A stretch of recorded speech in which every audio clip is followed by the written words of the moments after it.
Hey everyone, this is Eugene Roddenberry, and you're listening to Humanist Trek.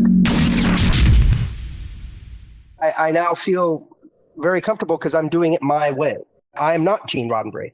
I never think I want to be Gene Roddenberry. Of course, I love and admire my father, but I'll be myself, and I'll carry it on however I carry it on. There will never be another Gene Roddenberry, and I am never going to measure my success by his and what he created. I love him. I love Star Trek. I love the messaging, and I will fight for the messaging more than I'll even fight for the show itself, because I believe in that future.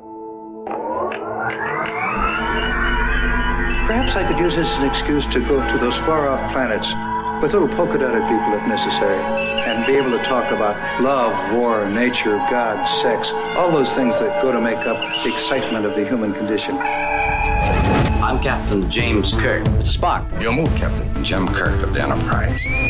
What's going on? I'm James Kirk. These people are my friend and my shipmate. Leave my crew alone. Out of the question. How about that? James Kirk. It fits like a glove, Captain. Oh, the bonehead ideas. Gentlemen, I'm Captain James Kirk. Get out of my chair. Get out of it now.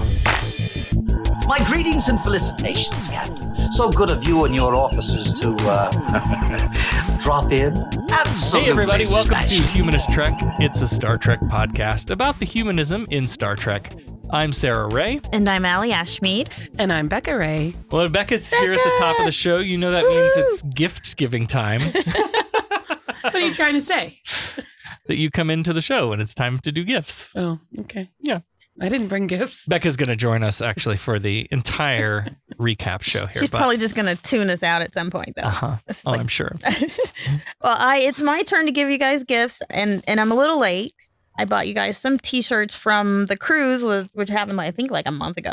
But I just haven't driven up here and seen you in person. Yeah. I could have mailed it, I guess. Nah, that's not. No. We have to do it like this. Yeah. This is how it should be. So I just got you some T-shirts. And I'm sorry, they're all, they're wrinkled too.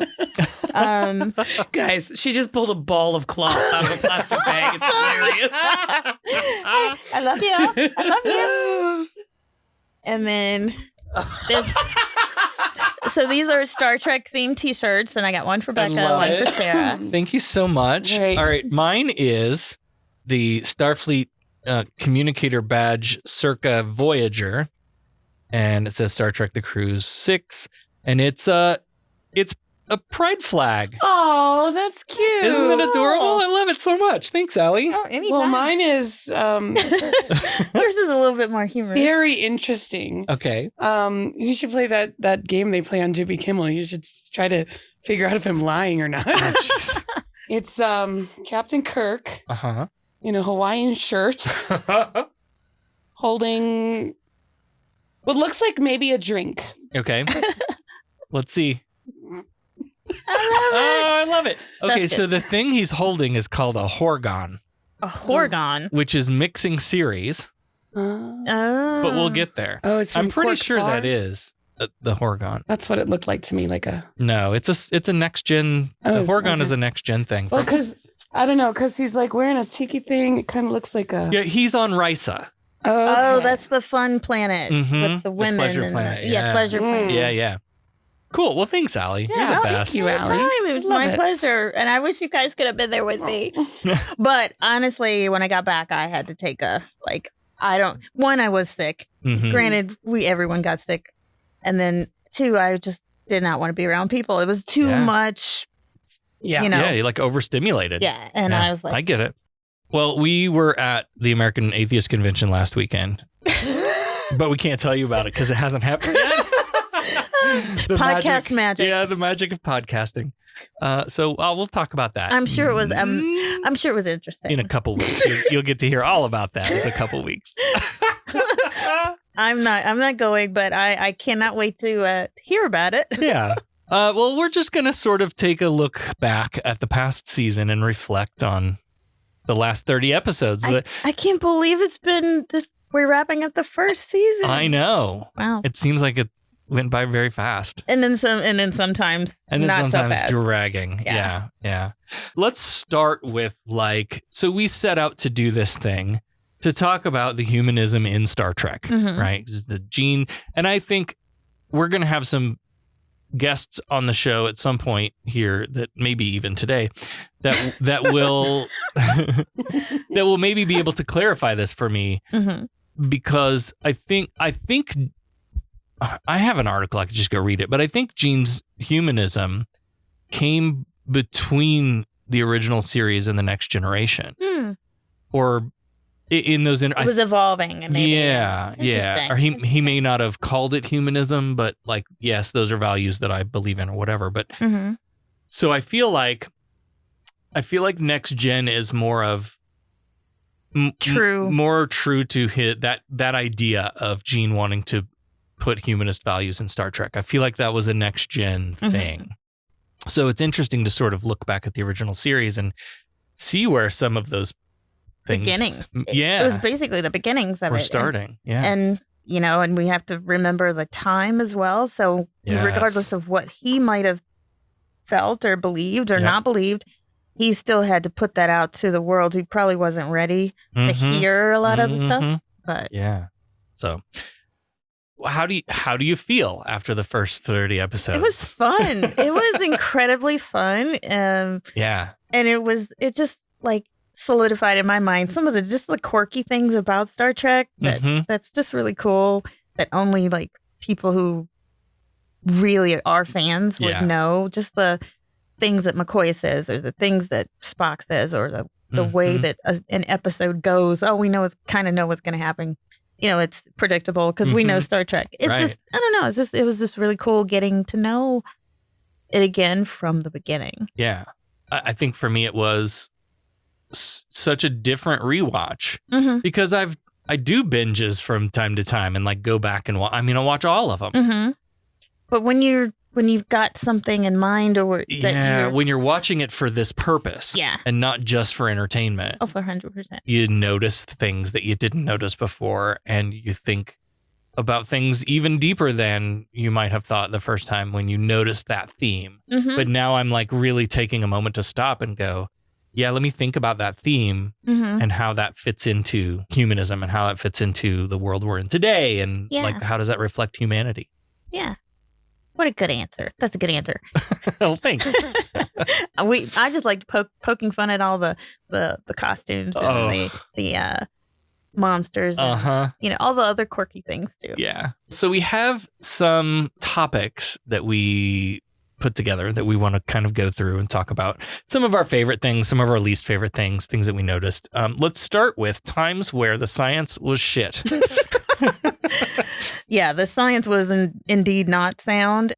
Must have been every episode. Well, honestly. And that's an interesting thing too, because when I think back about Star Trek, I think about like having actual scientist references to go to say, hey, this is what we're thinking about, and them being able to say, yeah, there's a theory that kind of supports that, or no, that's a stretch. Yeah. Right? 100%. Am I remembering TNG and projecting that onto the original series, where maybe they didn't have that because they were so poor. They didn't have they had no money. They had no money.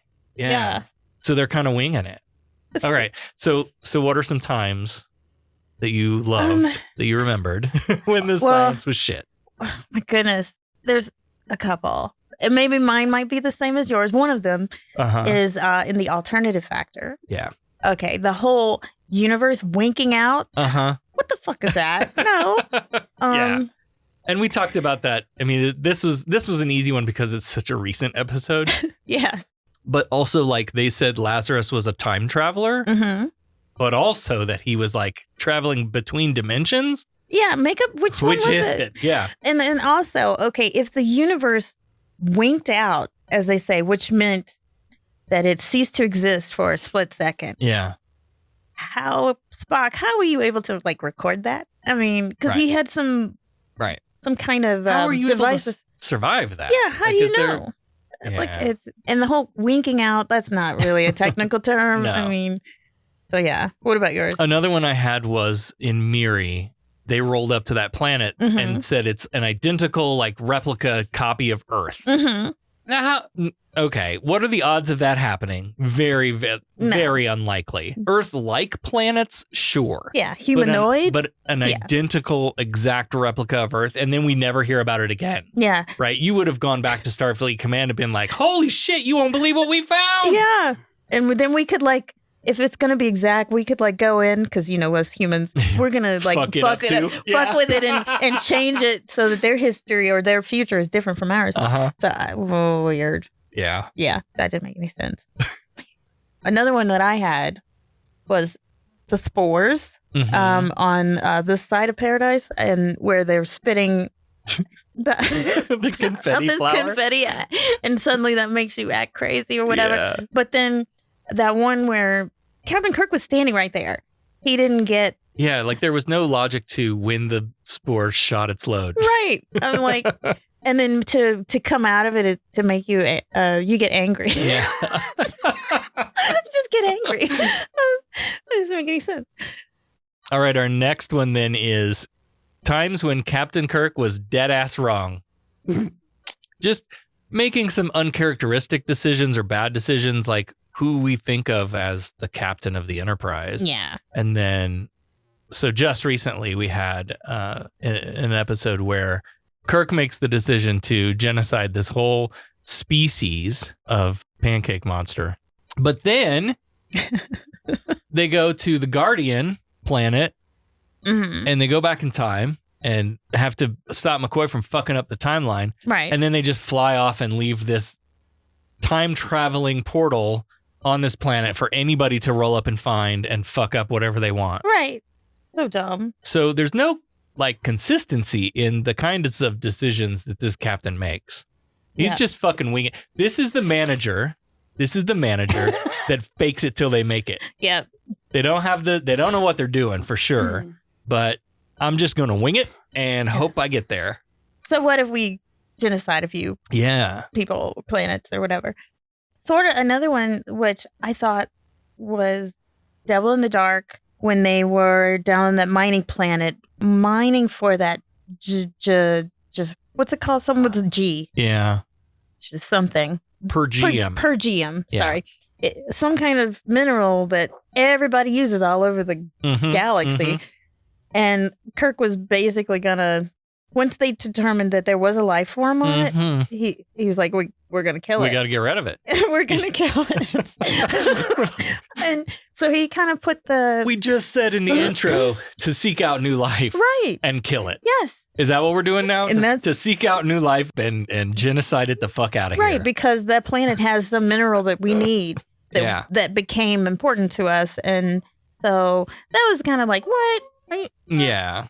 In Return of the Archons, A Taste of Armageddon, and Errand of Mercy, and there may have been more. These are just the ones I wrote down. Yep. Those are all episodes where Kirk just rolls in and starts calling the shots, making decisions for everybody without, like, you sought out new life and new civilizations, but you didn't bother to, like, learn anything about the civilization before you just rolled up and were like, well, on Earth, we do it like this, and so this is what we gonna do. Or we're the space police, you know. We're gonna free you. We're gonna give you freedom, you know. Right. So yeah, I agree. Interfering with the Klingons and Errand of Mercy and knowing, like, I feel like, and at this point, I think Errand of Mercy was close to the end. Yeah. Like, okay, I think they talked about, like, the Prime Directive at least once before that, or the Federation rules, and, like, these were not again. They were completely, actually, they were kind of sanctioned from the Federation for him to do that stuff, but it was completely against what we know as the Prime Directive. Right. Well, and then I think that when they introduced the Prime Directive, right, it is the plot device that teaches us that there are always exceptions, right? The Prime Directive is we never do this, except yeah, right. Yeah. How about OSHA violations?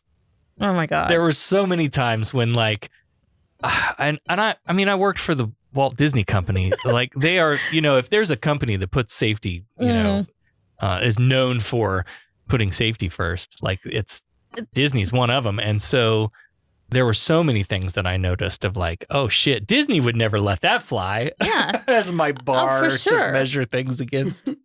And like for they were famous for like Janice and some other yeoman was always serving coffee on the fucking drinking on the bridge. Right, drinking on the bridge. Like there was the Squire of Gothos.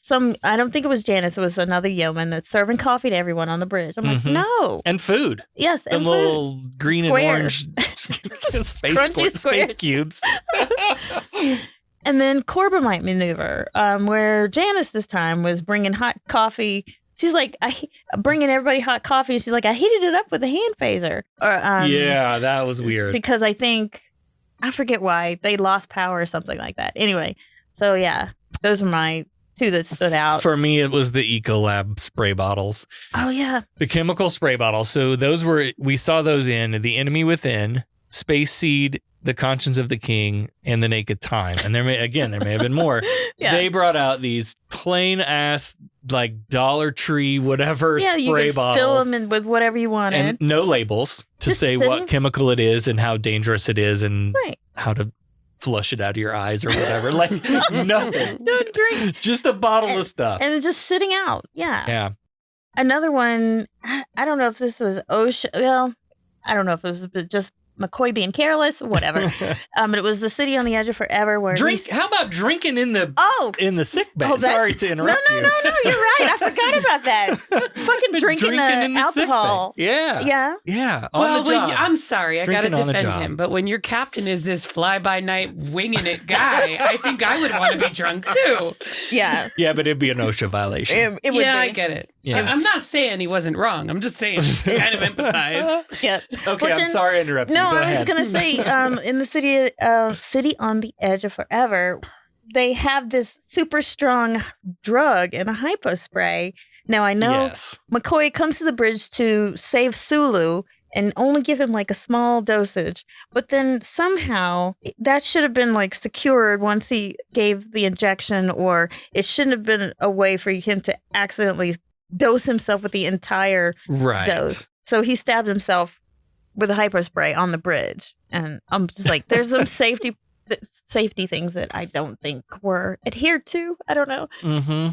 So the next category then is times McCoy was a shit doctor. Well, like we already talked about drinking in the sick bay. Every episode. I mean, pick any of them. Literally. So everyone. It was Conscience of the King when he was drinking in sick bay, and he offers some to Spock. Oh, that's right. And they have that conversation, which is also the episode where, so this was the traveling performer group. Mm-hmm. And the hot blonde of the episode was the daughter of this performer, right? He was downright creepy. And McCoy says in that same scene that, do you see that hot blonde? Like, come on, man. He's always womanizing and racism. Yeah. Womanizing, racism. Don't do his job. He's like always like, what am I, a blah, blah, blah, blah. Like, and just about everybody he operates on dies. Like, like remember? So Tormalin from, I think it was The Naked Time, and Tormalin just had like he shouldn't have died. Basically, he's like, he should have recovered from his injuries. Yeah, I don't understand what happened. He did, but no, McCoy did surgery and he died. Yeah. So and then half the time they ask him, he did just, I don't know. He's like, like when they're having some kind of epidemic or some kind of chemical exposure or something, can never give you a fucking diagnosis. I don't know, Jim. It shouldn't be happening. I'm like, are you a fucking doctor? And he always says, like, well, I'm just a country doctor. Why are you on a fucking ship? Why? Anyway, that's my rant. I recently read about McCoy while we're on the topic, that Gene had to really fight for him. The actor? Or the character? DeForest Kelley. Oh, okay. Because, so they did the cage. Remember the cage, right? And that was a completely different doctor. Yeah. We had Dr. Boyce. Mm-hmm. Piper. Remember in Where No Man Has Gone Before, they had Dr. Piper. And if you look... Oh, I do remember him, but it was so subtle. Uh-huh. So you had this guy. Mm-hmm. That's Boyce. Yep. And this guy. Mm-hmm. Notice anything in similarity about them? Well, the second guy looks a little like Bones. What is the same about them? They're old white guys? They're old white guys. Mhm. And that's what the network wanted. That's Yeah. what the network thought a doctor should look like. Yeah. Right. And Gene fought for DeForest Kelley, a Oh. younger actor, Wow. to get that role. Okay. Yeah. Our next topic, we're going to do some best worsts. So our favorites, our least favorites. What do we think? And the first one is Monster of the Week. Do we have a favorite and a Oh, least favorite, or best and worst? I don't know. Because I like them. They're all horribly wonderful. Horribly wonderful, I yes. mean, the salt monster, the sucker Sucker face. face. I mean, the Gorn The Gorn is the most famous is the one. most famous, right? Is the slowest moving In the attack lizard I've ever. I mean, he doesn't run for anything, but always catches up with Kirk. I mean, if that for that reason, he should get it. But they're all. I don't know. I'd like to mention as many of them as I can think of because Yeah. they're all cool. Yeah. Like before the salt monster? There was another one. Well, in the cage, Oh. we had those creatures in like other cages, and one of them that's was like a right. monkey looking thing. Was it man? It wasn't man bear pig. It was like it might have been Man Bear like Pig. yeah, it was like a monkey with a snout, like yeah. a pig. Yeah.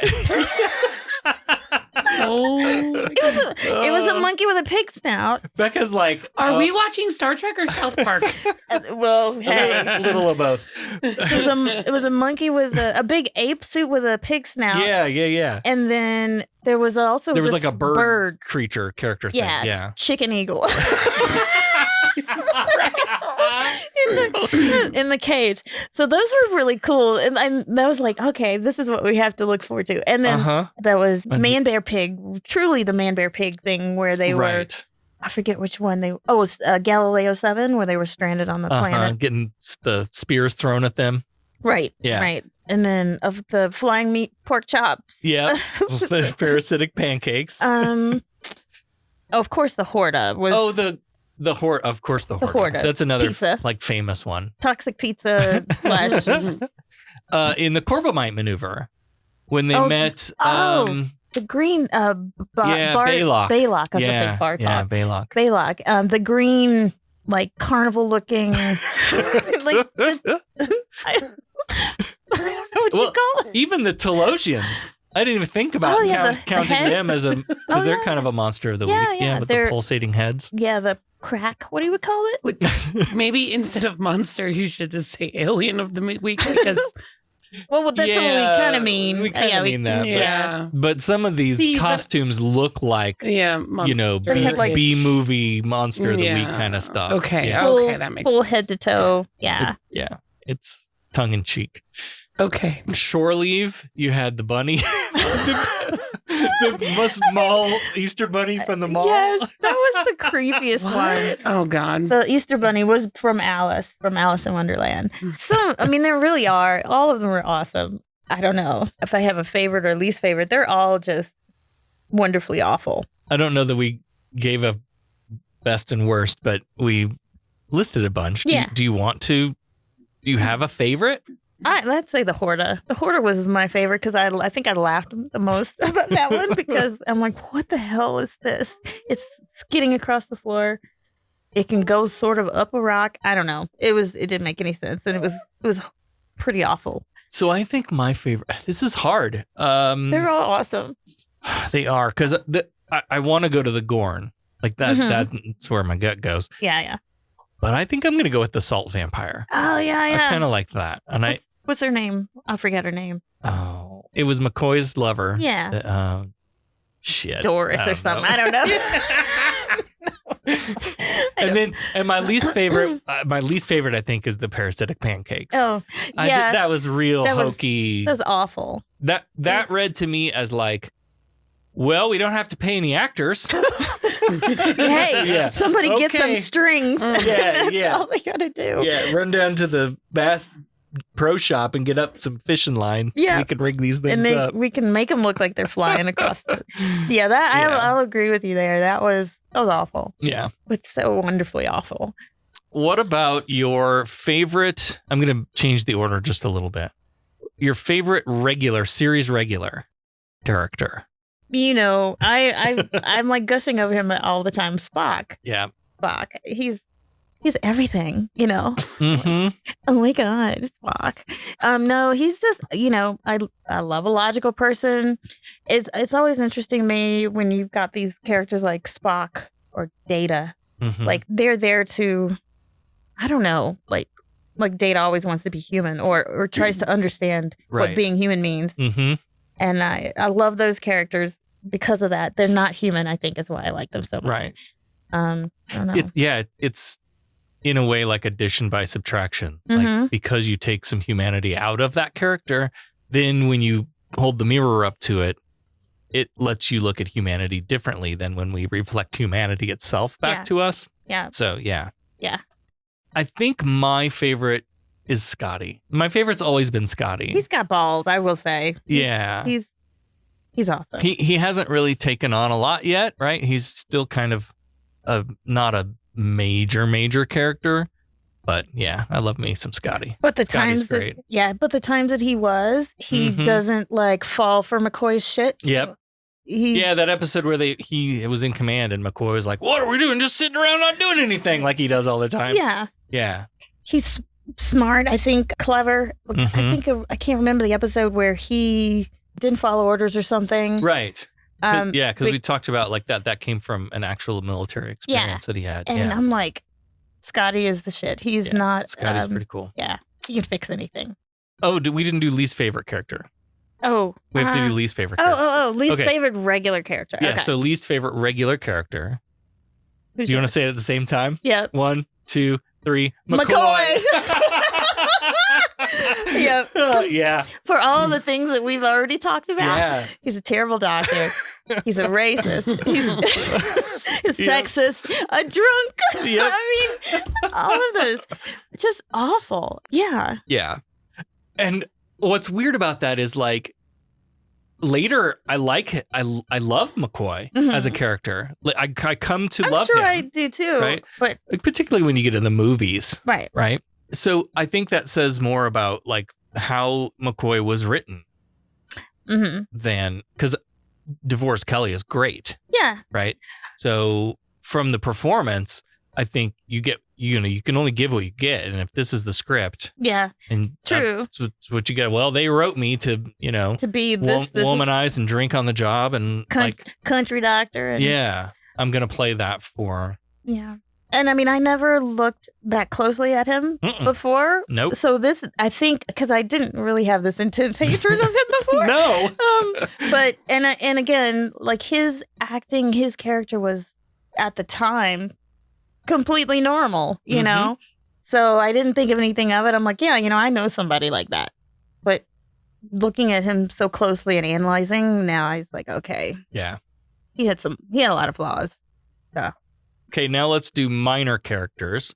So not your series regulars, but maybe, there's like Tyler or whoever that showed up multiple times. Leslie. Yeah, it might be the Monster of the Week, Trelane, the guest stars, anybody like that. Mm-hmm. Who's your favorite? My favorite minor character was Riley, crewman Riley, because of that awful singing.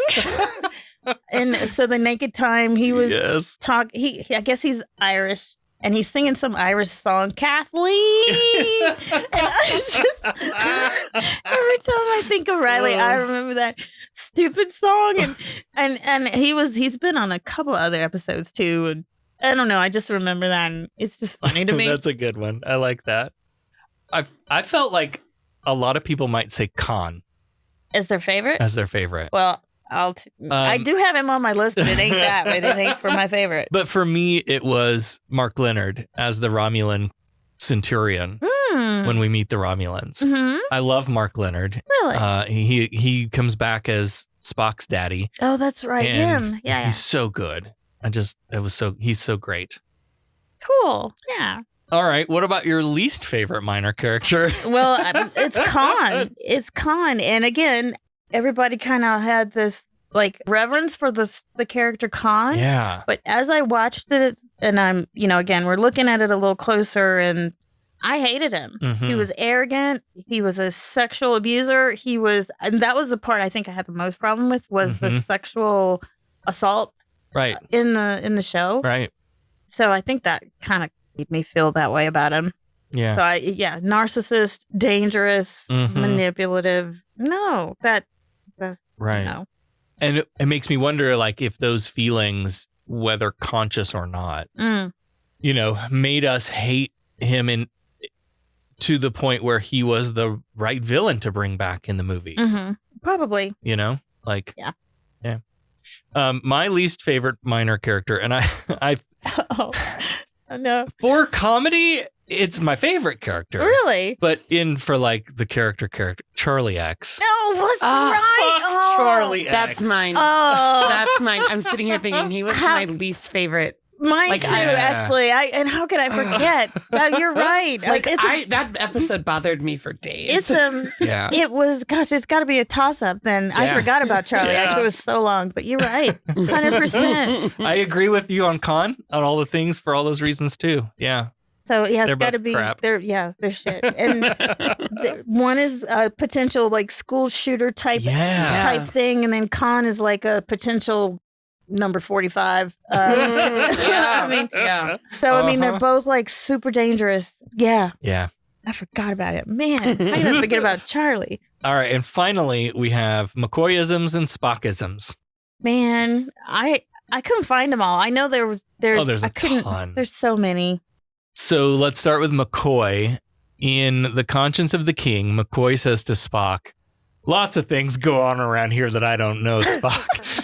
Now, he's the captain. He can transfer whoever he pleases. You can look that up in 100 volumes of space regulations somewhere. All right, come on now, have a drink. I hate him so much. So that episode, Spock is like deeply concerned that Kirk's making some weird decisions. Because he's hot for the new blonde of the week. And he's fucking drinking. He is drinking on the job. And on the which one was the one where they went to that planet?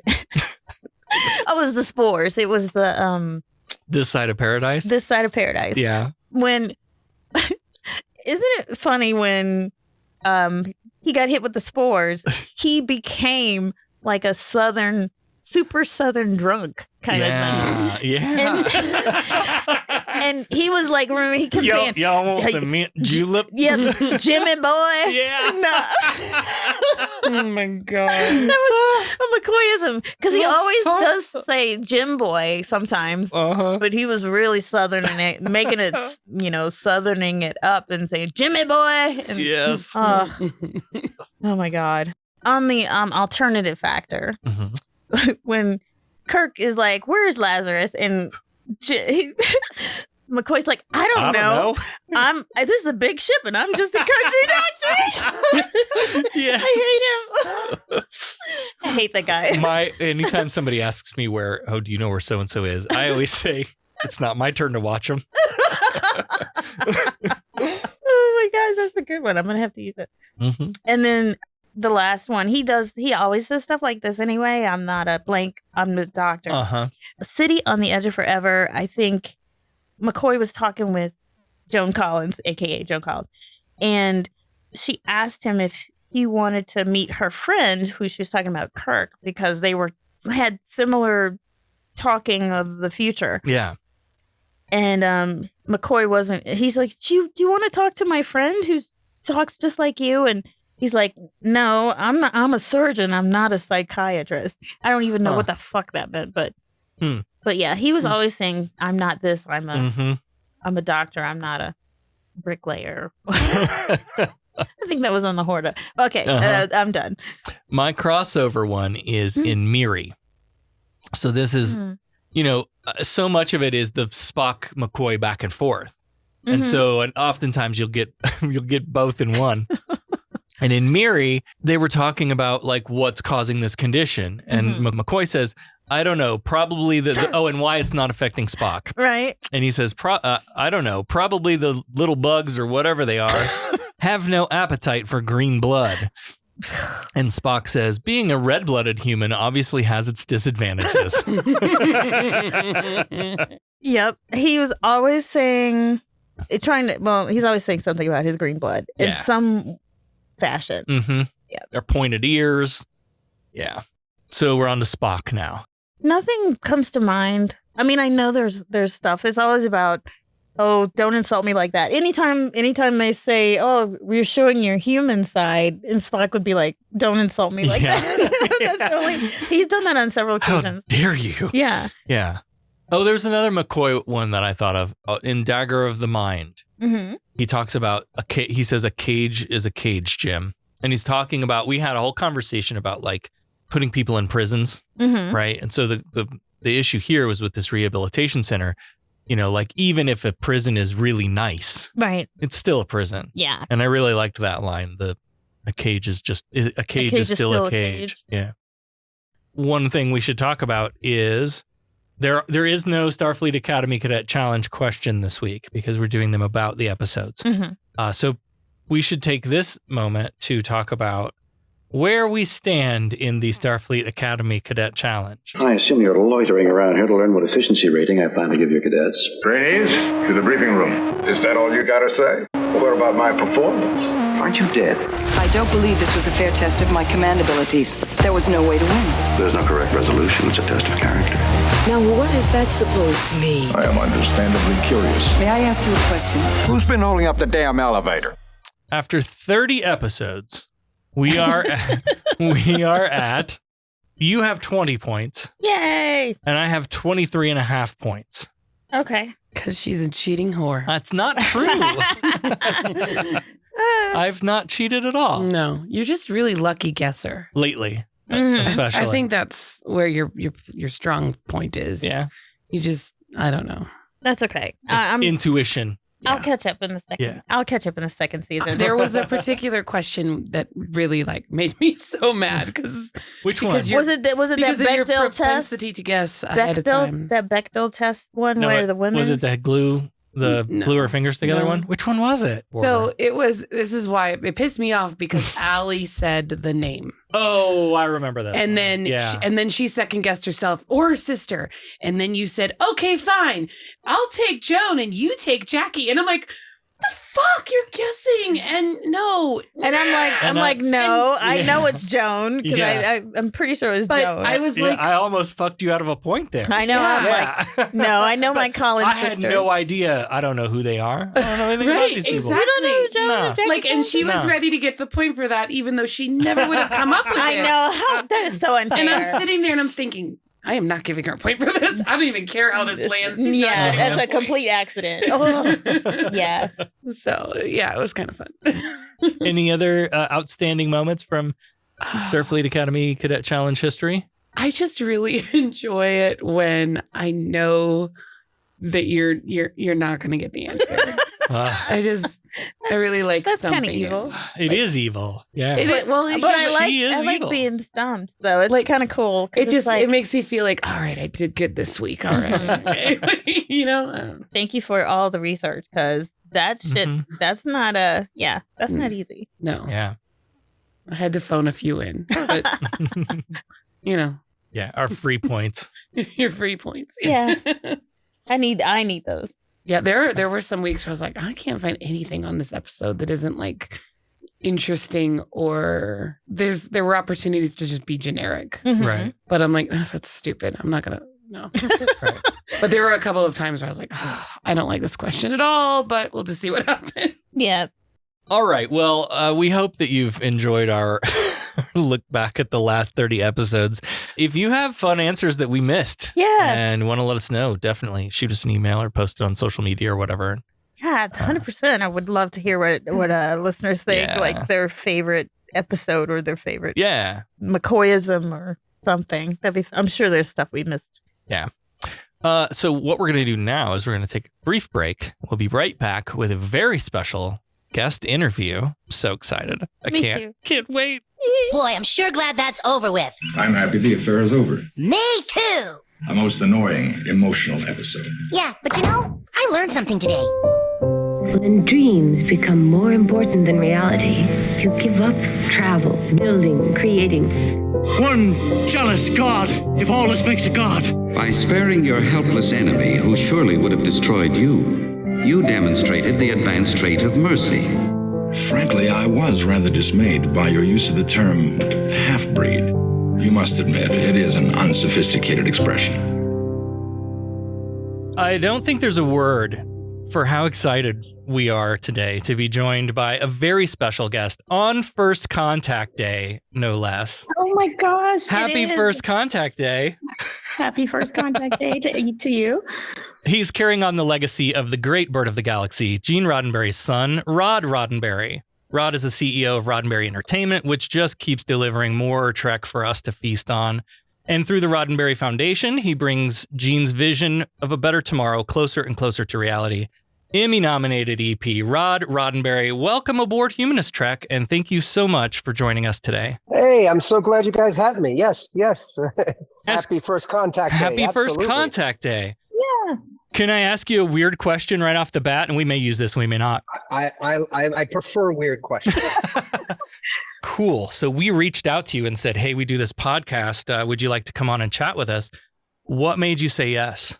Well, humanist, atheist. I mean, anything. I mean, I don't want to sound like I'm two-faced or have two totally different personalities, but there is sort of like I would say probably everyone has this now in the day of social media, or everyone. I don't want to say everyone intelligent, but anyhow, you have sort of what you're willing to say publicly, and then you have your true thoughts. And while my public discussions and what I say are certainly a piece of my, and true may not be the best word to use, but my deeper thoughts.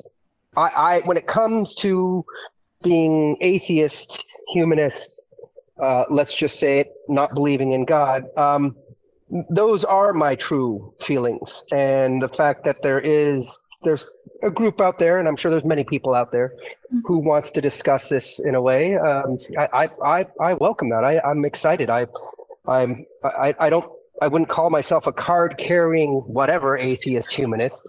I just don't believe in supernatural. Now, if we get into it, and I'm sure you guys have these great conversations, and I hope we can get into it. I love the idea of what could be confused as God, or there's perhaps energies or science or something out there that might seem mystical to us that we might interpret or get confused and think it's ghosts or whatever the case is. I'm willing to have that discussion. Is there something out there? Is there something? Are humans from the future sending images back? I don't know what it is, but I enjoy. That's like fun talk, you know. That's exciting. But if you're telling me there is a child that died in the 1800s that walks around your house, I'm not going to call you dumb. I'm not going to say you're wrong. I'm not going to say that's stupid. I'm going to say I don't necessarily believe that. But is there some sort of weird, something that could be explained by science one day? Is there something happening temporally or whatever that is causing something? That is kind of the cool stuff. But I do not believe that, you know, from the great beyond, a young girl who perhaps was taken too young and in a horrible way is simply being left here to roam the earth or to roam whatever realm it is, you know. So anyhow, sorry, we just got into it, and that's awesome. I love that stuff. Yeah, me too. That's one of the things I think a lot of people have a hard time with, is that idea that it's okay to say I don't know. It's okay to not have the answer. Yeah. And it's, you know, there's nothing wrong with acknowledging, I don't know, and maybe one day we'll figure it out. In the meantime, it's really interesting to think and talk about that. Well, it's okay to say I don't believe either. Yes. I don't believe in God. 100%. Right.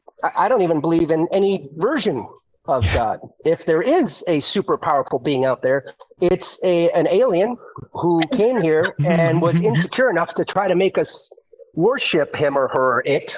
So yeah, that's a whole nother thing. We can do an Ancient Aliens one podcast one day. But yeah, I'm sure we could. Yeah. So I did some Googling, and I understand that you actually, growing up, did not watch Star Trek, but I understand that you did get into it a little bit later. So can you talk about your experience, like delving into Star Trek for the first time? You know, yes, it is true. I didn't really watch Star Trek as a kid. I mean, I saw Star Wars in the movie theater in, 77 when I was 4 years old and loved it and saw it over and over.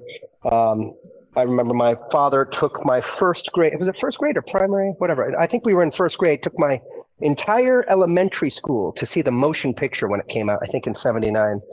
Or am I getting my numbers mixed up? Whatever the year was. Or is that Jaws? Well, crap. I don't know. And I was bored out of my freaking mind.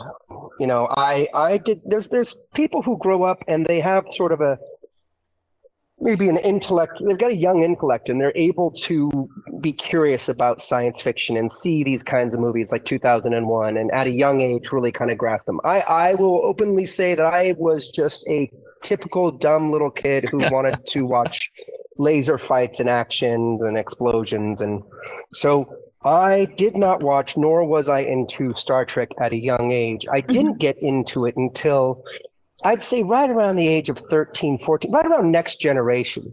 Okay. My father would bring the tapes home every Thursday of the episodes, VHS. Oh, and nice. I would come home from school and watch them. It took me a while. It's not like day one, episode one, I was into it. I did work on the show as a 13-year-old, 14-year-old, as a PA. Oh, cool.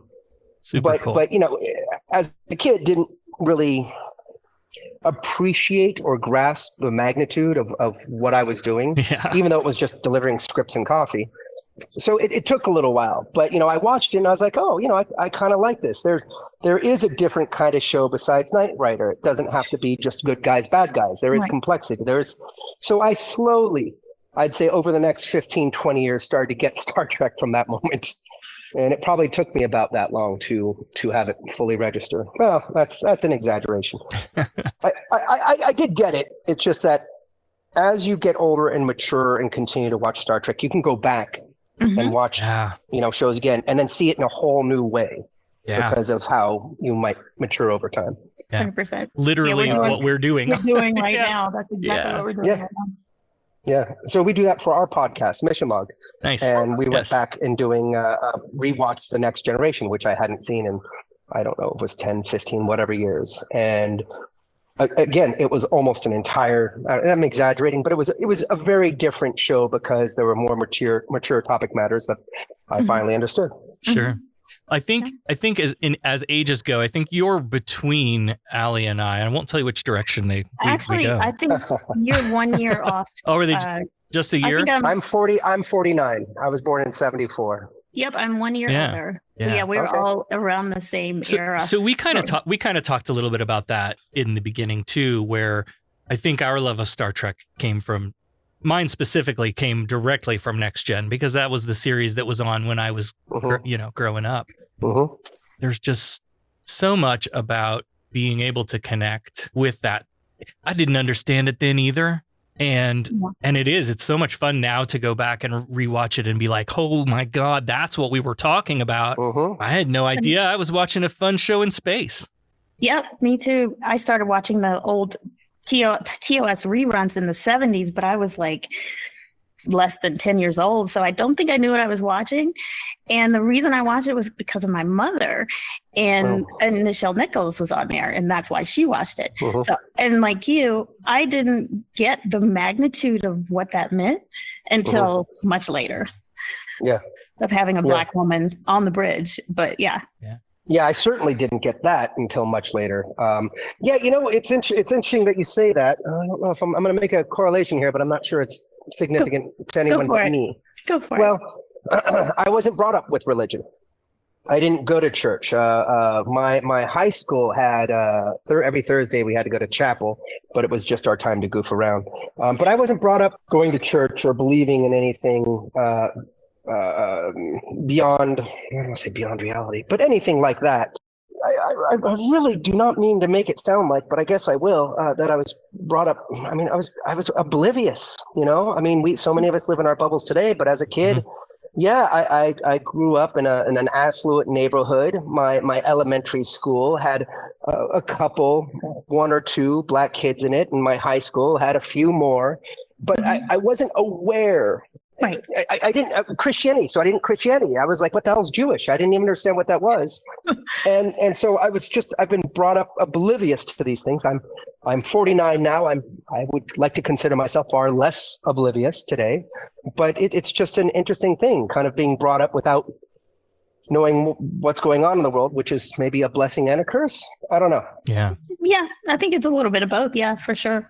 So I can never speak to any of those topics. And it's interesting. I love talking to you guys because when it comes to religion, I don't have discussions or debates with people because, one of the first things I'll get is, well, have you ever read the Bible? And I'm like, no, right. I would never read the Bible. I mean, if you want to make a fun animated movie out of it that's got action and a superhero, that would be cool to watch. I'm not going to debate anything with anyone. You believe what you want. And I'm going to do my thing. And if we could talk about ethics and morals and stuff like that in general. Yep. But I'm not going to tell you you're wrong. I'm just going to say I don't believe it. You mentioned working as a PA as a teen. Was there any pressure to follow in your father's footsteps? Not really. Before you launched this whole Roddenberry empire, what were you doing? Good point. No kidding. The short answer to your question is yes and no. The long answer is, my parents got me into doing commercials when I was a kid. So I maybe did 5 commercials as a kid. They wanted me in the entertainment industry. But again, I wasn't aware or appreciative of like the bigger picture, like what they were thinking. And of course, being 13, my father forced me to work as a PA on Star Trek because it was summer and I wanted to have fun with my friends.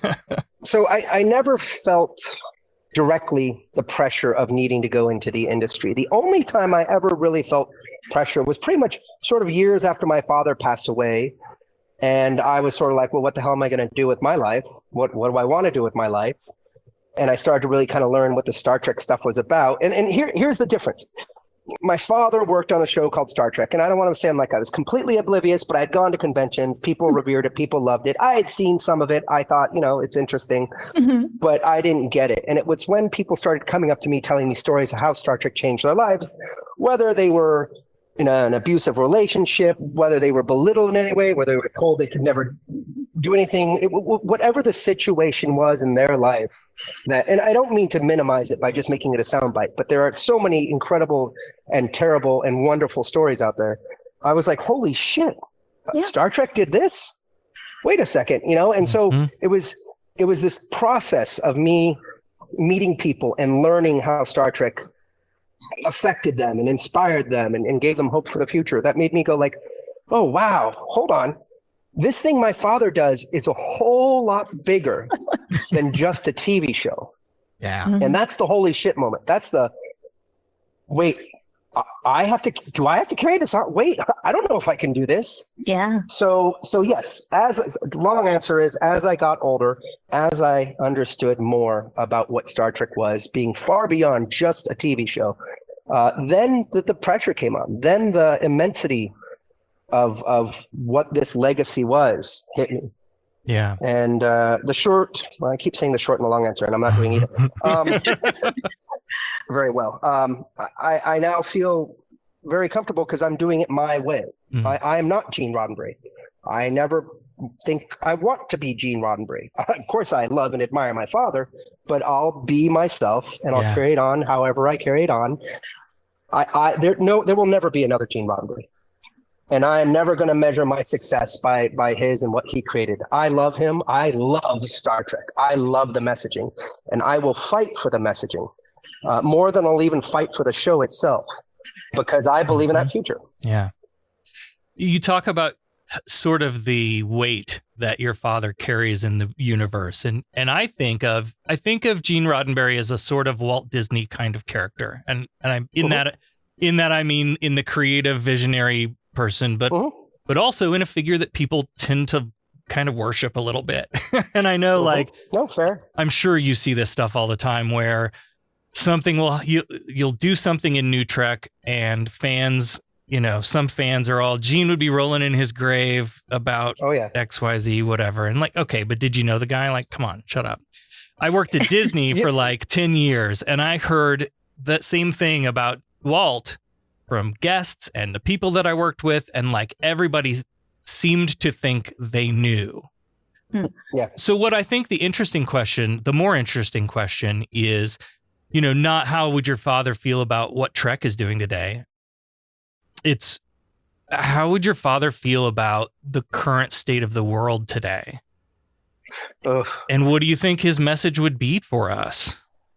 Man, that is a tough one. Yeah, that's heavy. So just some background. He passed away when I was 17. You know, I never really sat down and had adult conversations with him. Mm-hmm. So I can never speak for him and will never claim to be speaking for him. Mm-hmm. What everyone should hear from me saying is sort of this is my interpretation and my best guess. And to be completely honest, it is also what I think, because that's all I can really pull from. Mm-hmm. So, you know, there's speeches out there. I mean, if you YouTube Gene Roddenberry, there's a number of interviews and speeches, and he often said, and I think fans out there would hear this and have heard this already, that we are a young child species right now. We're young in our adolescence in terms of our maturity level as a species, as a whole. And as young adolescents do, they fight and they yell and they unfortunately start wars, and they have to learn from those mistakes before they can get to maturity and adulthood. And he has said that in the past, and I think he would continue to say that today. He certainly had an optimism, and I would believe that if he were around today, he would probably say something that would even surprise me by pointing out many of the positives in society. While we can all point out the negatives, and he would not ignore them. We know they're there. He would say, but we have to look at the positives where we are making progress. I will personally say it is often hard for me to do that. While I do not think we're in a death spiral in terms of society, it is hard to see the positive. There are still plenty of great people out there, but there's a lot more volume on the negative. On the lack of diversity and equity in globally. But I guess there was in the 60s and 70s. It's on some level nothing new. I guess maybe the volume's just a little bit louder on it now. That is my only hope, is the fact that we just hear about it more. But I think he would bring some optimism into it. And I can't say what for sure. In terms of technology and science, we are making great strides and progress there. But there's a whole nother thing. We want to get into AI and what our future might be like, and deep fake, and these are all things that Star Trek has poked at with a stick. Yeah. All things. One of the things that you said something that made me think of, again, that the sort of this isn't my Star Trek crap. And hey, Star Trek fans, stop doing that shit. Just stop, right? TOS fans were super skeptical and hated Next Gen. Like, just quit, right? We love our Star Trek. Stop with this bullshit. All of them. All of them, yeah. Well, but I guess everyone can do whatever they want. Yeah, for sure. I'll let you finish your question, but I even got some on that. Go ahead. Well, so for me, the message. So a lot of times, I think what we hear from those people is like, "Oh, Star Trek's too dark," or the storytelling it's different than whatever my Star Trek was, right? Like, you guys aren't making the next generation today. And that's good. That's an okay thing. Like, but the message for me was never that like the future is bright and happy. It was that humans are complicated and that we can build a better future, but we've got to get over some of our shit first for it to ever happen. And two, you have to have an optimism that it can and will get better. Yeah, no, that's beautifully well put. I mostly agree with you, and it's not about agreement, disagreement necessarily. Again, it's just people with different opinions on things. You know, I wrestled with Star Trek, the new Star Trek, and I'm going to just use the term darkness just because you used it as well. And it's, you know, it tends to be grittier in some cases and be a little bit darker. There is still plenty of optimism in it. And the problem with me and asking me about this stuff is I'll use the argument that I'm sure many people would use on me, is that I'm probably just a little too close. Gene Roddenberry was my father. And for those who don't know me, I truly, with all of my heart, and I said this a little bit earlier, believe in that future and believe we are capable of that future, and get so frustrated when we as a species do stupid shit to each other. Yep. And I believe me, I am not saying I'm above anyone else. I do stupid shit all the time. So, I just have to check myself and learn from my mistakes, as we all do. Anyhow, we all do. Yeah. There is a lot of optimism still in Star Trek. I do have the opportunity to go back and watch these things and read the scripts, and I do see that. I always loved Next Generation because within the starship, within the Enterprise D, it showed a group of mostly humans, but not all, who could come together and work together. There was a captain who didn't lead with authority, but he led with respect. And the people, I'll use the word under him, were the best at what they could do. They were the best in their departments. And he knew that, and he trusted them. And so being a leader was about having informed decisions. It's not about knowing everything. It's about listening to the people and then drawing your own conclusions and leading from that. And that's exactly what Picard did. And I value that in humanity so much, that for us to be able to work together by listening to each other, even if we disagree. I mean, that's how you grow as a species. You hear something you disagree with, but it's a different point of view, something you haven't considered.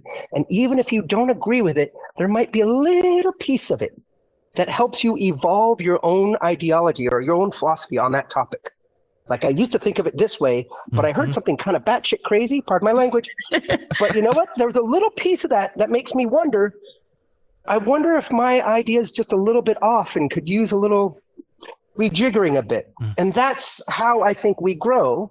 Yep. And I can sit here on my high horse and talk about how we should all be doing that. It's hard to do. I don't run up to people who have completely different philosophies and views that I have and say, tell me everything you think, because I don't want to get stuck in that situation of having to be like, oh, this guy's an idiot. Clearly they don't know what they're talking about. Because you know what? That's what I'll do.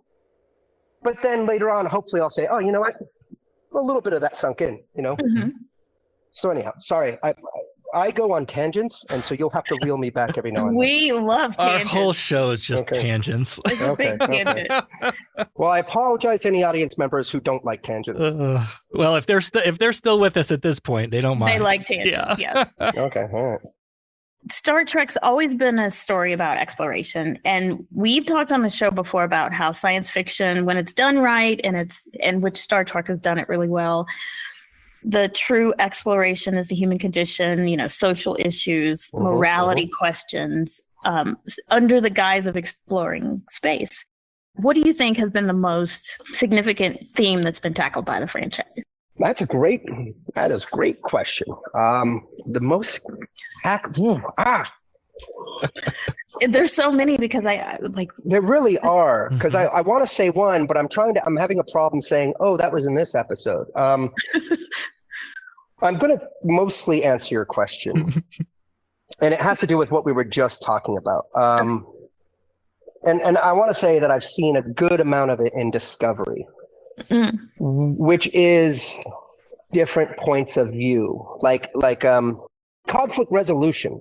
When you have another character that is has completely different viewpoints than you do, do you stay what an idiot and throw up your hands, or do you tackle it head on, like on the Enterprise or on Discovery or whatever ship it is? You can't throw up your arms and say what an idiot. You have to figure out a common language, a common way of having a discussion.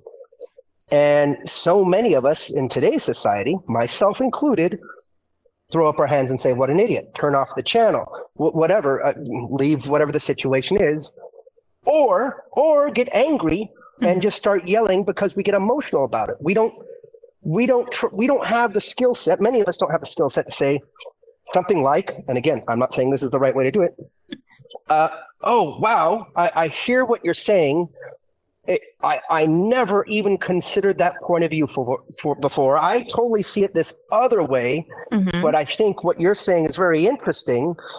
would you be willing to have a rational, logical conversation? And are you willing to hear me say, I don't agree with you?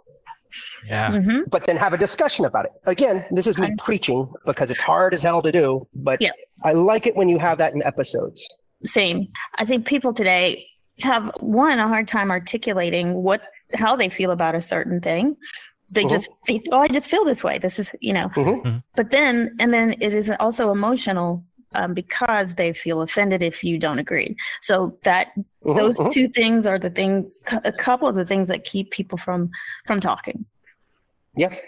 Yeah. And I've done it too. I mean, plenty, often, recent.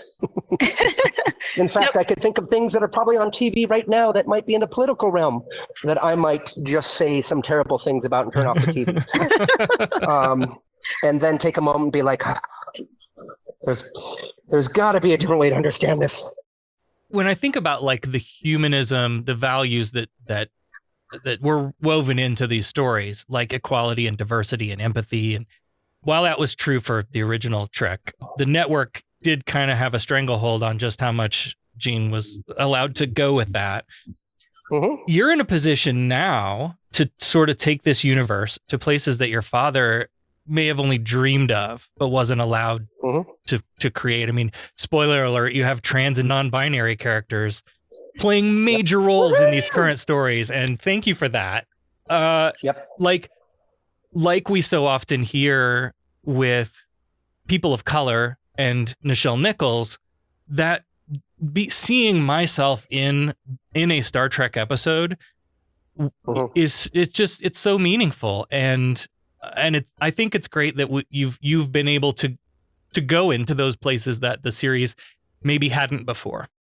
I'm very blown away and thrilled that they're doing it. I'm bummed that it's taken this long, but of course I'm not going to sit there and bash anyone, saying should have done it sooner. I mean, listen, back in the Next Generation days, I know for a fact they weren't tackling any issues with homosexuality because they were going to lose stations and audience members. Yeah. And so, business got into it, and the answer was no. And so the only way they could do it was sort of roundabout ways, which Star Trek is generally pretty good at, but they didn't put nearly as much emphasis into these areas and just focused, I don't want to say safe, but more on the safe areas. I mean, if anything, the original series certainly took more risks for the era than Next Gen did. But I'm glad now that Discovery's out there and all the shows are out there, quote unquote, taking these risks. And you know what? I hope it's pissing some people off.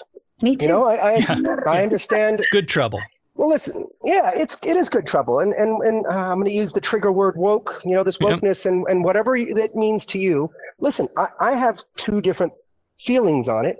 Sometimes, I think people are getting too triggered and emotional, but the other times I'm like, you know what, these are issues that need to be discussed, whether people like it or not. So, I fall on both sides of that. And then how much is too much, or is there ever too much? It's not easy.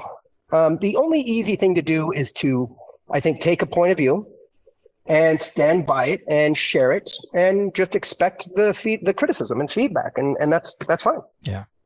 Well, I think so much of, what you see in media, we all have to remember this is a reflection of the time. And yes, and it's not like we're all looking back at Friends now going, oh my God, how cringe. But at the time, right, the times were different. And so we just finished the first season 1 of the original series. And it's been interesting for us to sort of kind of pick through what was and wasn't allowed and how, sexism galore. Yes, all over the place. Oh my how critical you want to be. Yeah. Oh, we were very critical. Poor Spock, slap man. that yeoman on the ass. I think maybe they didn't slap her, but they Charlie X. If she walked by episode 1. Yeah, Charlie X sure did. Yeah. Well, there was a moment in that very first episode we started in, and there's an audio clip. If I can pull it, I'll drop it in here. But I think we both were Star Trek's been woke from day one. Yes. From episode 1, from the cage, Star Trek has been woke. Please sit down. And our definition of woke is just aware and empathetic, not not trigger. I know. Yeah. These are trigger words, right? And we all have our own right versions of them. And so I'll just use it because you know what? It's something to discuss. Well, is another example of like how I rewatch, and I do about once a year, right? I go back and do a rewatch, and the things that I do see differently because I'd watched the original series a few times before, and this time, while specifically looking at it through my humanist glasses, for things that we were going to talk about at the end of the show about the humanism and the values and the themes. Poor Spock. I never read that as any kind of coded racism until now. Yeah.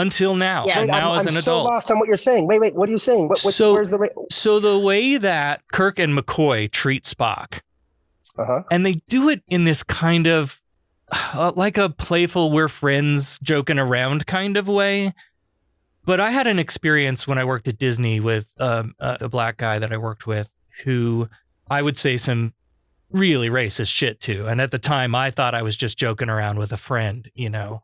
But now I recognize it for the racism that it was. And I'm seeing that in the way that Kirk and especially McCoy big time. Interesting. And they talk about his logic and his emotionless and his pointed ears and green blood. Yeah, that it reads as racism to me in a way that it never did before. Talk about being woke. I was gonna say I've never even thought of it that way, but the way you just said it, like whether you're talking about someone's pointy ears or skin color. Oh yeah, it's interesting. It's very cringe to go back and watch through this lens because I'm just thinking when I was a kid I didn't think McCoy was a racist, but he's totally a racist. But again, I think they were just joking. It wasn't meant to be that way, but that's the lens. That's what it seems like now through today's lens. Yeah, today's lens. Right. And wow, I have never thought of that with Spock, and that is blowing me away. And I'm so appreciative and thankful for even giving me that perspective. That is crazy. That is crazy, and it's really an interesting discussion. I mean, firmly, I believe things done in the past, you kind of let them be the past. Yep. And not. I mean, what cancel culture and all that sort of stuff. You know, there's. I don't even want to get into it. I'll admit to everyone right now, I used to love as a young kid Eddie Murphy's Delirious. Yeah. I went back and listened to that about 2 years ago during COVID, just to see. Yep. And I was basically with friends, but almost alone, and I was like looking around, like. Are people seeing me laugh at it? Is this terrible? I felt bad watching it because I used to love it and repeat certain lines in there. Not like derogatorily to people, but because it was funny when he did them. Yeah. Right. Yeah. But should Eddie Murphy be canceled for that? You know, it's a weird. I say no, but. Right. It's some harsh stuff.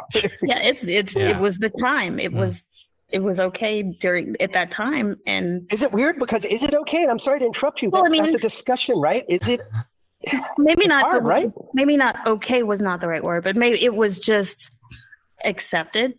At that time. And does it make it make it okay to accept it now? Is it okay to say, and I'm just again being open, saying I used to love Eddie Murphy's Delirious. Yep.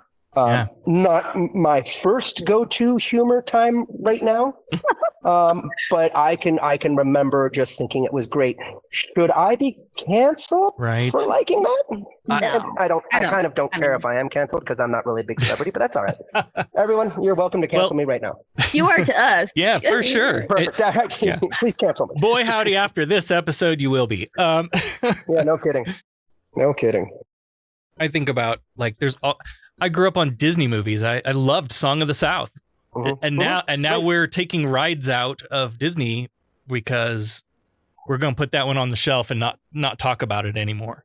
Yeah, there's a lot of things like that. I tend to be a kind of person who, not necessarily with these specific things, but like, with yours, I can separate the person from the art, right?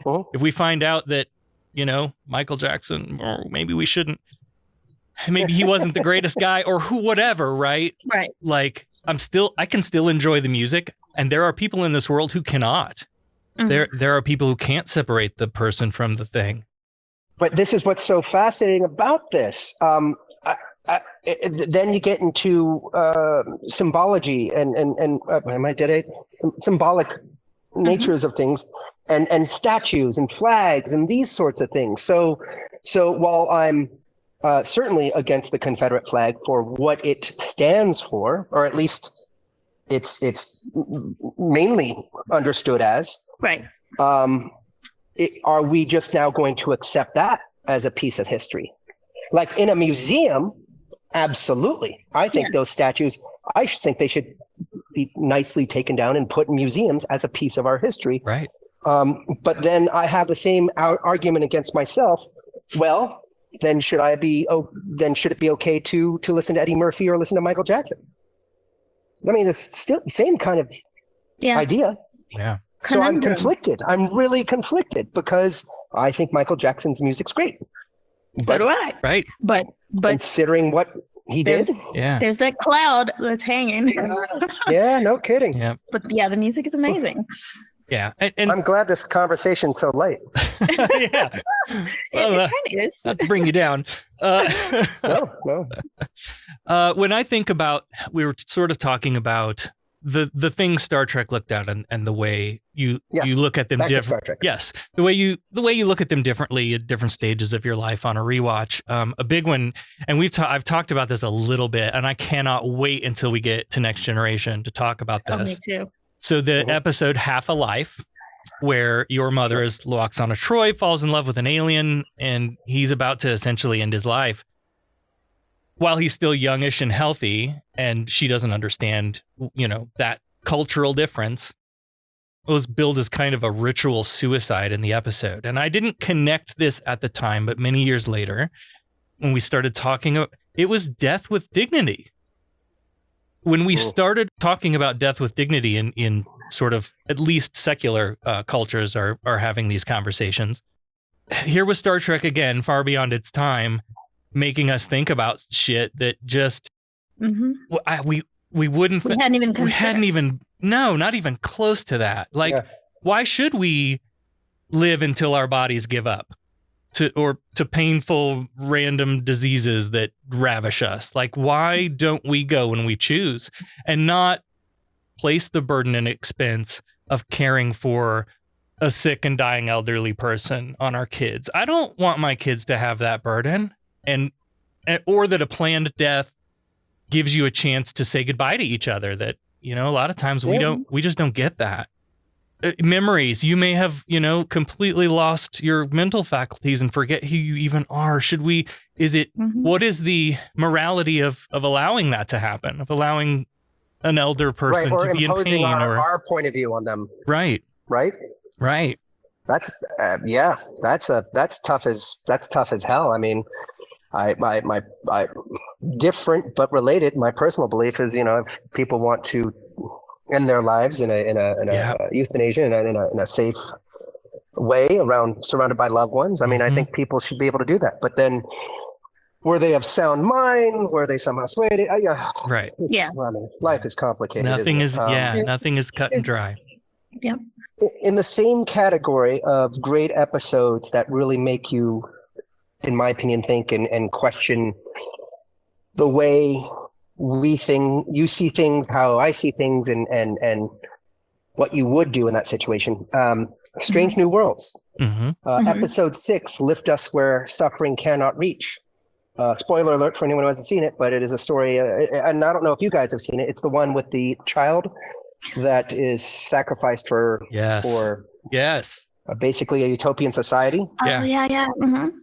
Oh. I mean, the premise is, if you could alleviate all suffering on planet Earth, everything, everything. No one would suffer. Everyone had food, energy, education, everything like that.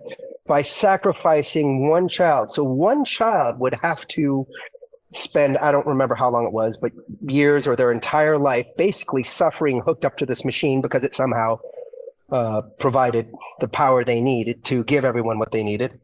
Is that worth it? Yeah. And of course, in the episode, Pike says no, but the I can't remember the actress's name, but the one that played against them, the female said, well, you can't tell me on Earth you don't let countless children and people suffer on a daily basis. You're already doing this. Yeah, for nothing.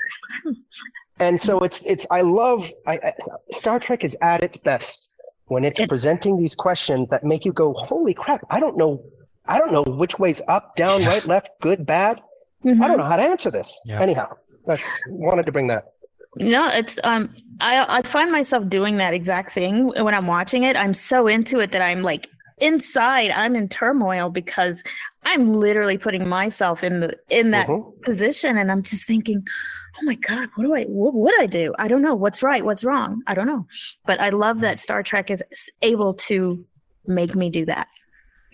Not all the time, but when it does, God, that's really the kind of show we need. Yeah.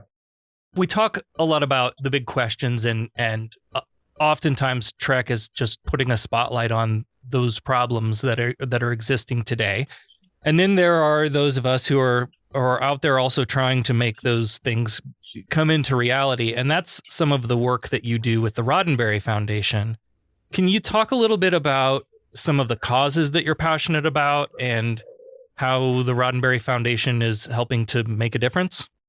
I really can't take too much credit for the Roddenberry Foundation, or at least where the foundation is now.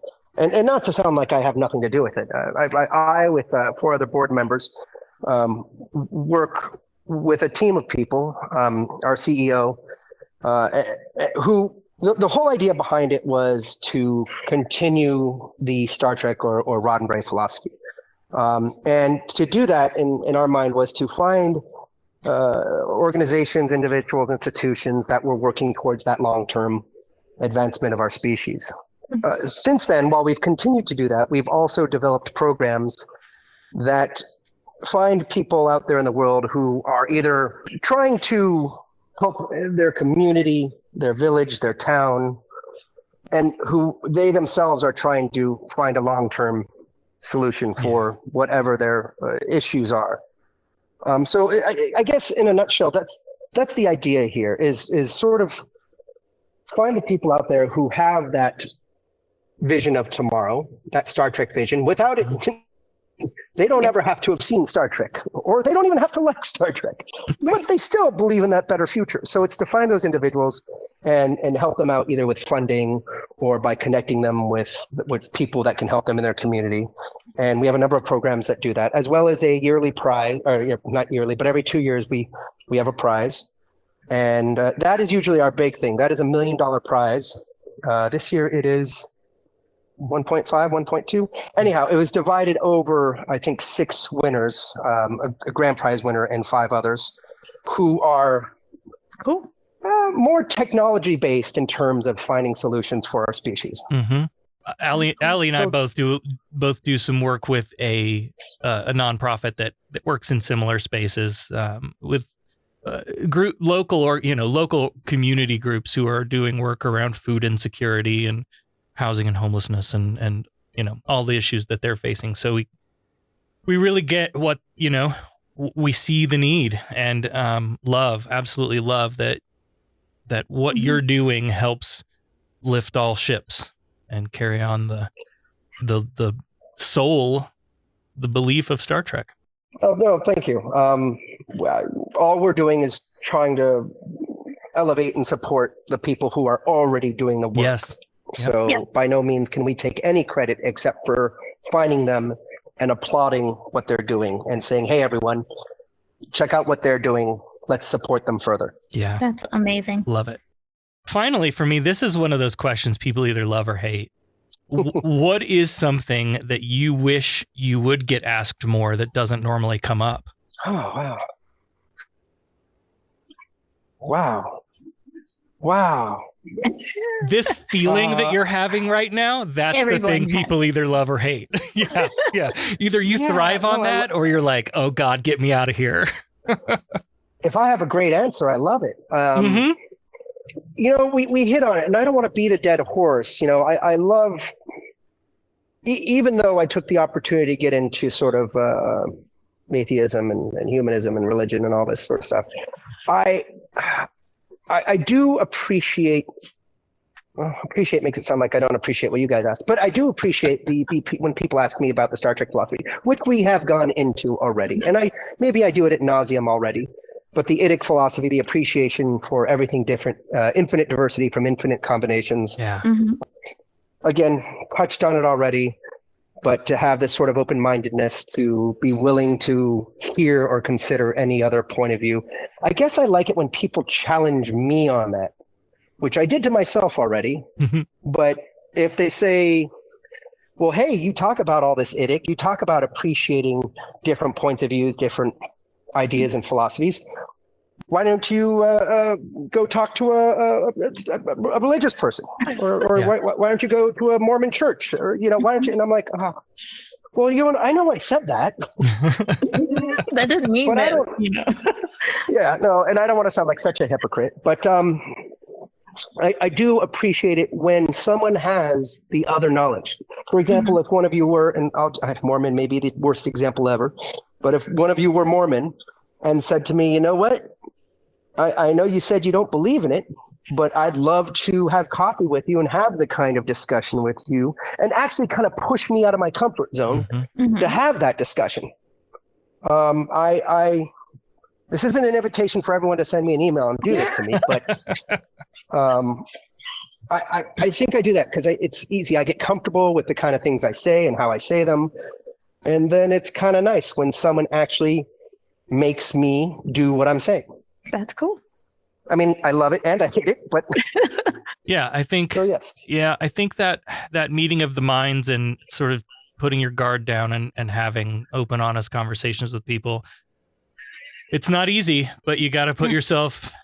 You got to do it because the longer we stay siloed, the longer it's going to ever take us to climb the mountains. Yeah, absolutely. Is there anything we didn't hit that you'd like to talk about or promote or just go to? No, I appreciate that. Watch all the Star Trek. No, I'm very proud of the new Star Trek, and I understand and have similar feelings. Some people that some of these new shows may not be for you. Yeah, meaning you're used to Deep Space Nine or The Next Generation or whatever the case is, or it's gone too far in this direction or whatever. I don't disagree with you because the great thing about these new shows that we have out is they're very different from each other. I mean, we've got 2 animated shows that are also very different. Yeah. Something for everyone, though. Yeah. I would say don't get completely discouraged. Check out one of the others. I mean, not because I'm just trying to make money and have you watch the shows. There's good stuff in these shows. And if I can point one out that is, in my opinion, one you just can't lose, meaning it's so pure and I don't want to use the word simple, but simply Star Trek. It's Prodigy, Star Trek Prodigy, the animated series. I don't know if you guys have watched it. Oh yeah. I have it's not. Not for kids, but I want to see it. Oh, please do. It's so geared good for kids, but it is for anyone. Cool. It is wonderful. It brings up like the classic sort of Star Trek, the stuff we were talking about earlier, these questions and how to work with each other and how different people from different walks of life can come together and actually do something great. And there's plenty of science fiction and action. And it is not a kid's show, even though it's on Nickelodeon. Yeah, it was incorrectly placed in a kids area. It is easily for adults as well. So if I can say it to you guys, if I can say it to your audience members, please give a few episodes a shot. I promise you, if you love Star Trek, it'll at least resonate on the classic I love Star Trek level. I think in that's my opinion. I think that's the one that you watch with your kids. Absolutely. I think that is like, start there. If you're thinking, I want to get my kids into Star Trek, start there. 100%. Or someone who's never watched Star Trek. It's definitely for getting into Star Trek. But I know what you'll do. You'll do what I do, which is after your son or daughter or whoever goes to bed, you will just be curious and watch the next episode because you can't. The two you just watched were that good. Yeah. Yep. Awesome. Yeah. Thank you so much for your time today. Very much appreciate it. Roddenberry.com. My pleasure. Roddenberry.com is the place to go for all things Rod. Paramount Plus for all the Trek you can handle. CEO of Roddenberry Entertainment, executive producer of all your favorite new Trek shows, son of the Fifth House, holder of the Sacred Chalice of Reeks, heir to the Holy Rings of Beta Z, and torchbearer of the Roddenberry legacy. I hope that sticks. Enjoy that. You're welcome. Rod Roddenberry, everybody. Thanks again for chatting with us. This has been great. Thank you so much. This has been amazing. Thank you, guys, and thank you for letting me be on the show and I guess talk everyone's ear off. Thank you. Yeah. Hey, you've got an open invitation, man. Come back anytime. 100%. Appreciate it. Thank you so Cheers, much. guys. This was amazing. Thanks. Let's get right to business. Fine, I'm authorized to pay an equitable price. Federation has invested a great deal of money in our training. They're about due for a small return. Listen, we pay off percentages. We're entitled to a little service for our money, huh? Is this the way your citizens do business? Their right of petition? They pay their percentages and the boss takes care of them. Is there anything else? Thank you, patrons. Thank you, patrons. One of the best ways to support the show is by becoming a patron, giving us some of your Federation credits. You'll get early access to every episode, some different merch at various levels, and some Patreon-only content that you can only get by joining this Federation of followers. So head on over to patreon.com/humanisttrek. Pledge as little as $3 a month. It really does help us in this production of the show. If you want to help support the show, but you're not able to give us some of your Federation credits at this time, you can do some other things that'll help us out. You can leave us a review and a rating anywhere you listen to the show. Share out the episodes on social media, tell people about us, and help us spread the good word.